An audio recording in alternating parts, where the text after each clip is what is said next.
Assalamualaikum warahmatullahi wabarakatuh.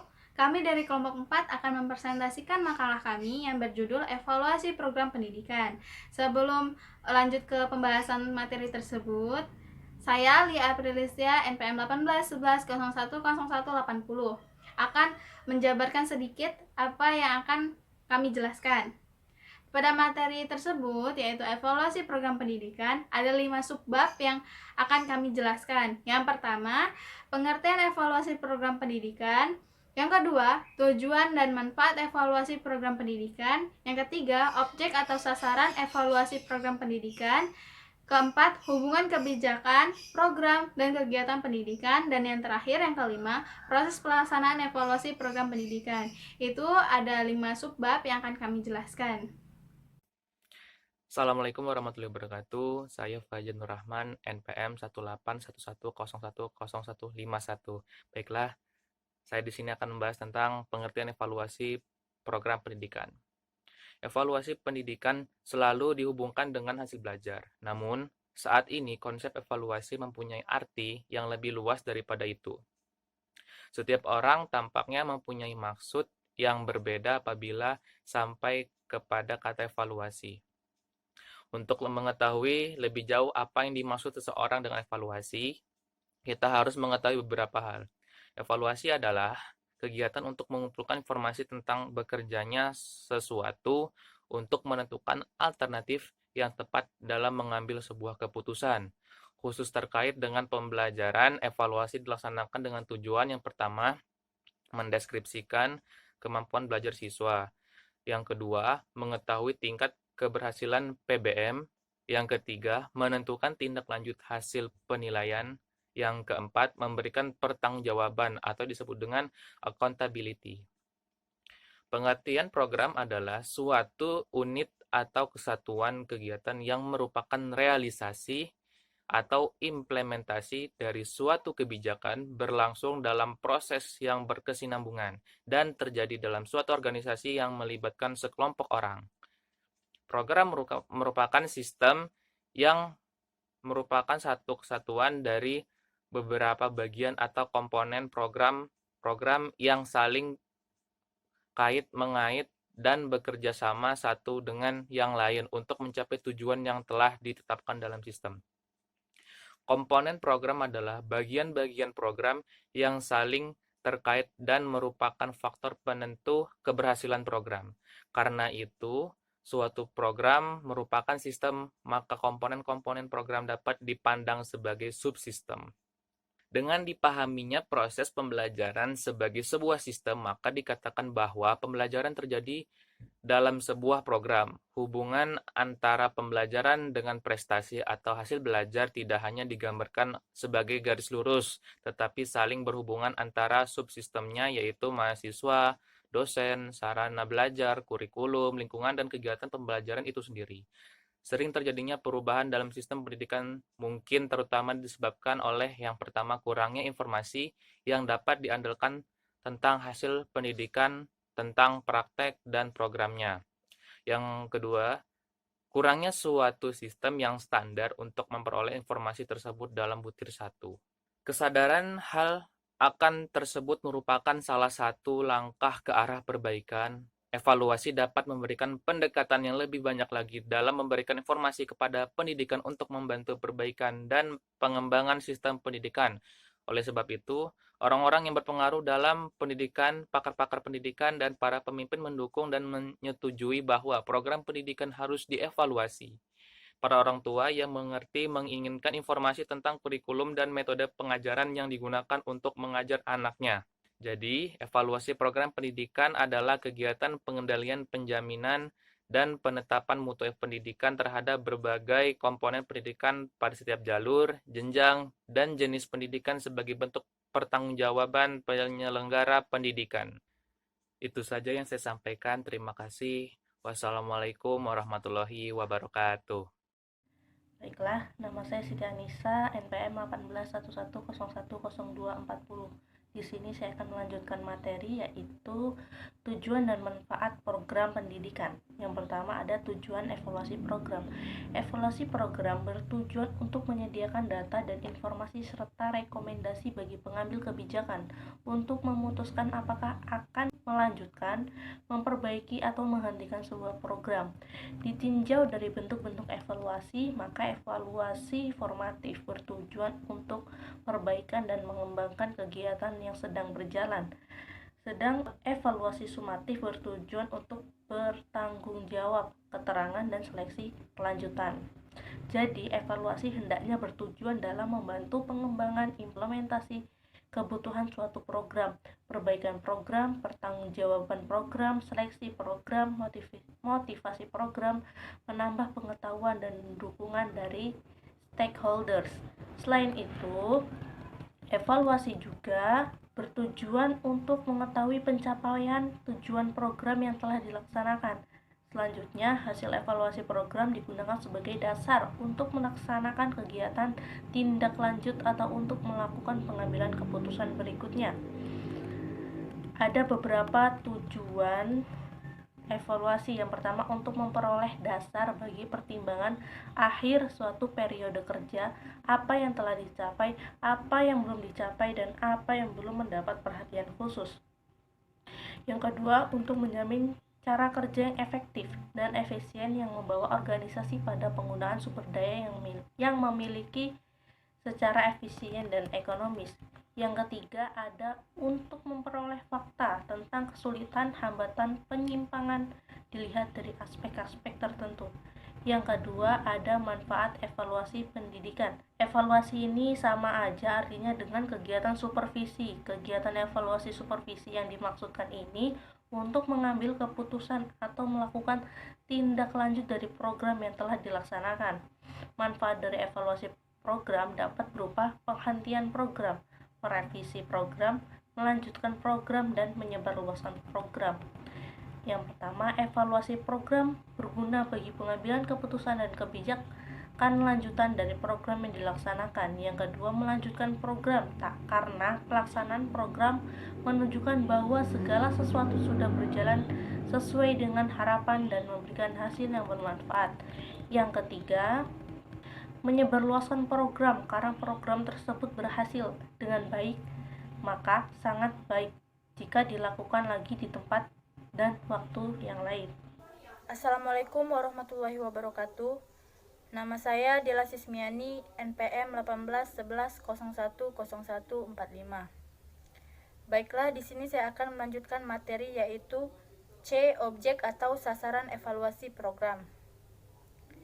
Yang pertama, objek evaluasi program pendidikan ialah segala sesuatu yang bertalian dengan kegiatan atau proses pendidikan yang dijadikan titik pusat perhatian atau pengamatan. Karena pihak penilai evaluator ingin memperoleh informasi tentang kegiatan atau proses pendidikan tersebut. Berikut beberapa hal yang dijadikan objek evaluasi program. A. Masukan mentah.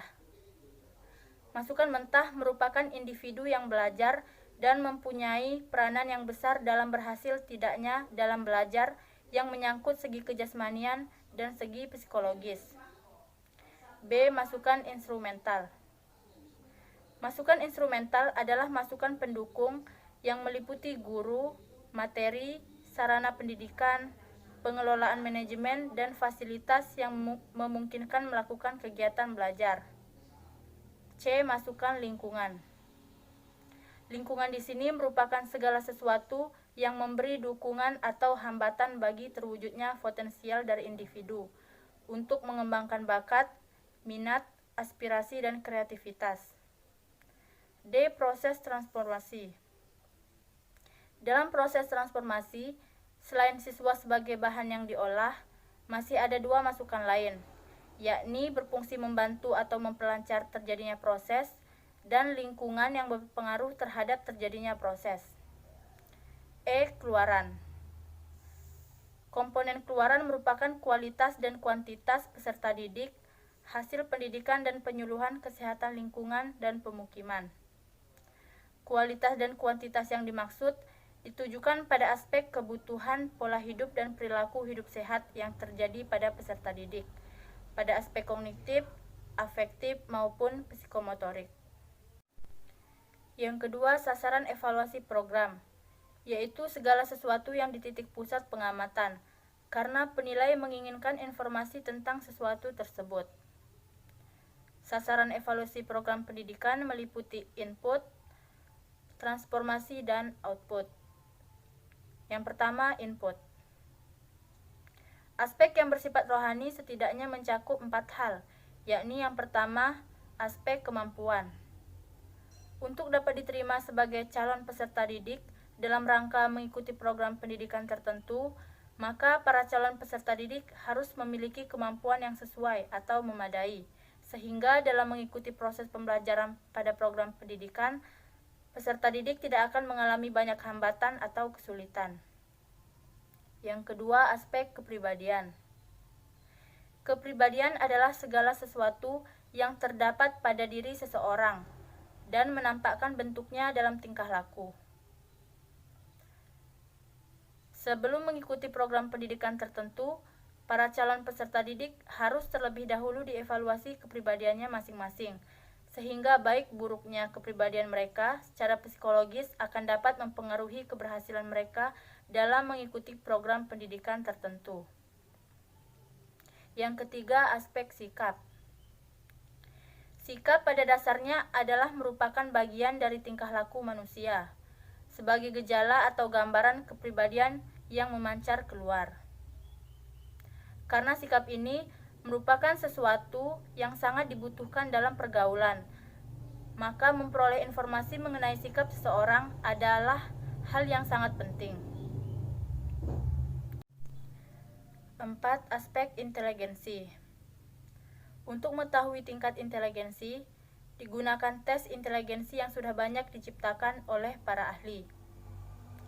Dalam hal ini yang terkenal adalah tes buatan Binet dan Simon, yang dikenal dengan tes Binet-Simon. B. Transformasi. Apabila disoroti dari segi transformasi, maka objek dari evaluasi program pendidikan meliputi yang pertama, bahan pelajaran atau materi pelajaran. Bahan pelajaran merupakan informasi, alat, atau teks yang diperlukan guru atau instruktur untuk perencanaan pelajaran bahan ajar. Juga dapat diartikan sebagai seperangkat materi yang disusun secara sistematis, baik tertulis maupun tidak tertulis. 2. Metode mengajar dan teknik penilaian. Metode pengajaran suatu ilmu pengetahuan tentang metode yang dipergunakan dalam pekerjaan mendidik. Atau bisa juga dimaksud, metode mengajar adalah suatu pengetahuan tentang cara-cara mengajar yang dipergunakan oleh seorang guru atau instruktur, dan metode mengajar yang digunakan untuk menyampaikan informasi berbeda dengan cara yang ditempuh untuk memantapkan siswa dalam menguasai materi pelajaran. 3. Sarana atau media pendidikan. Segala sesuatu yang dapat dipakai sebagai alat untuk mencapai maksud atau tujuan, dan merupakan penunjang utama terselenggaranya suatu proses kegiatan belajar dan mengajar. 5. Sistem administrasi. Sistem administrasi kegiatan untuk mengumpulkan data, pengolahan data, dan menyusun perencanaan dengan administrasi sangat penting dalam transformasi. Demikian juga dalam melakukan pengorganisasian dalam menjalankan aktivitas organisasi, misalnya administrasi keuangan, absensi guru, absensi siswa, dan sebagainya. 5. Guru dan unsur-unsur personal lainnya.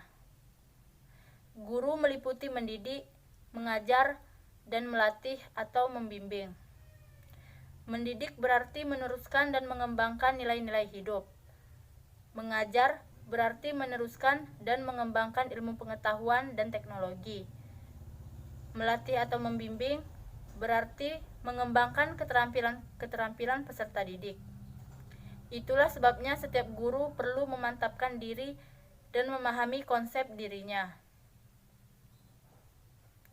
Misalnya dalam penampilan, guru harus mampu menarik simpati para siswanya, Karena bila seorang guru dalam penampilannya sudah tidak menarik, maka kegagalan pertama adalah ia tidak akan dapat menanamkan benih pengajarannya kepada para siswanya.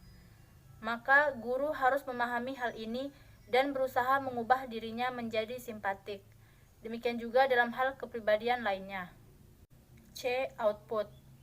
Adapun dalam segi output, yang menjadi sasaran evaluasi program pendidikan adalah tingkat pencapaian atau prestasi belajar yang berhasil diraih oleh masing-masing peserta didik setelah mereka terlibat dalam proses pendidikan selama jangka waktu yang telah ditentukan. Alat yang digunakan untuk mengukur pencapaian ini disebut dengan tes pencapaian. Adapun segi yang diukur dalam evaluasi ini adalah sebagai berikut. Yang pertama, kedudukan akademis setiap peserta didik, baik dibandingkan dengan teman sekelasnya, sekolahannya, maupun dengan sekolahan-sekolahan yang lain. 2. Kemajuan belajar dalam suatu mata pelajaran tertentu, misalnya tauhid, tarik, fikih, dan lain sebagainya. 3. Kelemahan dan kelebihan peserta didik dalam proses pembelajaran. Assalamualaikum warahmatullahi wabarakatuh. Di sini saya akan menjelaskan tentang hubungan kebijakan program dan kegiatan pendidikan. Dalam organisasi pendidikan, evaluasi program dapat disamaartikan dengan kegiatan supervisi. Supervisi sendiri dapat diartikan sebagai upaya mendapatkan peninjauan untuk memberikan pembinaan. Maka, evaluasi program adalah langkah awal dalam supervisi, yaitu mengumpulkan data yang tepat agar dapat dilanjutkan dengan memberikan pembinaan yang tepat. Kegiatan evaluasi sangat berguna bagi pengambilan keputusan dan kebijakan lanjutan dari program, karena dari masukan hasil evaluasi program itu dapat mengambil keputusan akan menentukan tindak lanjut dari program yang sedang atau telah dilaksanakan. Wujud dari hasil evaluasi adalah sebuah rekomendasi dari evaluasi untuk mengambil keputusan. Ada 4 kemungkinan kebijakan yang dapat dilakukan berdasarkan hasil pelaksanaan sebuah program keputusan. Yang pertama yaitu menghentikan program. Karena dipandang bahwa program tersebut tidak ada manfaatnya, maka program tersebut tidak dilanjutkan atau dihentikan. Yang kedua yaitu merevisi program, karena ada bagian yang kurang sesuai dengan harapan. Yang ketiga yaitu melanjutkan program, karena pelaksanaan program menunjukkan bahwa segala sesuatu sudah dikerjakan sesuai dengan harapan. Yang keempat yaitu menyebarluaskan program, melaksanakan program di tempat-tempat lain atau mengulangi program di lain waktu. Jadi, dapat disimpulkan bahwa hubungan kebijakan program dan kegiatan pendidikan adalah jika dalam kegiatan pendidikan haruslah punya program atau rencana terlebih dahulu, jadi setiap membuat program harus ada kebijakan dan keputusan. Dalam pengambilan kebijakan dan keputusan untuk membuat program selanjutnya diperlukan evaluasi. Assalamualaikum warahmatullahi wabarakatuh. Saya Jessica Nur Anissa akan menjelaskan materi selanjutnya yaitu proses pelaksanaan evaluasi program. Nah, yang pertama itu ada persiapan evaluasi program. Apa aja sih yang perlu dipersiapkan? Yang pertama ada penyusunan evaluasi, yang kedua penyusunan instrumen evaluasi, yang ketiga validitas instrumen evaluasi, yang keempat menentukan jumlah sampel yang akan diperlukan, yang kelima penyamaan persepsi antar evaluator, dan yang selanjutnya yaitu ada pelaksanaan evaluasi program. Di evaluasi program ini ada 4 kategori. Yang pertama evaluasi reflektif, evaluasi rencana, evaluasi proses, dan evaluasi hasil. Nah, keempat kategori ini sangat menentukan evaluator dalam menentukan metode dan alat apa saja yang digunakan untuk pengumpulan data. Dan selanjutnya yaitu ada tahapan monitoring atau pelaksanaan. Nah, monitoring pelaksanaan evaluasi ini berfungsi untuk mengetahui kesesuaian pelaksanaan dengan rencana program. Lalu, sasaran monitoring adalah seberapa pelaksanaan program ini dapat diharapkan atau telah sesuai dengan rencana program. apakah berdampak positif atau berdampak negatif. Mungkin sekian presentasi dari saya. Wassalamualaikum warahmatullahi wabarakatuh. Jadi, kesimpulan dari materi ini yang tadi dijelaskan oleh teman-teman yaitu evaluasi program pendidikan adalah kegiatan mengendalikan, penjaminan, dan penetapan mutu pendidikan terhadap berbagai komponen pendidikan pada setiap jalur, jenjang, dan jenis pendidikan sebagai bentuk pertanggungjawaban penyelenggara pendidikan. Adapun tujuannya untuk menyediakan data dan informasi serta rekomendasi bagi pengambilan kebijakan untuk memutuskan apakah akan melanjutkan, memperbaiki, atau menghentikan sebuah program yang akan dilaksanakan. Ada banyak sekali manfaatnya, salah satunya untuk mengumpulkan atau memperoleh data tentang hasil yang telah dicapai pada akhir suatu periode pelaksanaan program, dan untuk mengetahui kesulitan dan hambatan yang dialami dalam pelaksanaan program dan lain sebagainya. Objeknya yaitu peserta didik, guru, materi, sarana pendidikan, dan lingkungan. Adapun sasarannya yaitu titik pusat pengamatan seperti aspek kemampuan, kepribadian, sikap, dan lain-lain. Hubungan kebijakan, program, dan kegiatan pendidikan adalah dalam kegiatan pendidikan haruslah punya perencanaan dan program terlebih dahulu. Dan setiap membuat program haruslah ada kebijakan dan keputusan untuk membuat program selanjutnya lalu dievaluasi. Itulah yang dapat kami sampaikan. Kami dari kelompok 4 mohon maaf apabila ada kata-kata yang kurang berkenan, dan kepada Allah kami mohon ampun. Terima kasih yang sudah menonton video ini. Wassalamualaikum warahmatullahi wabarakatuh.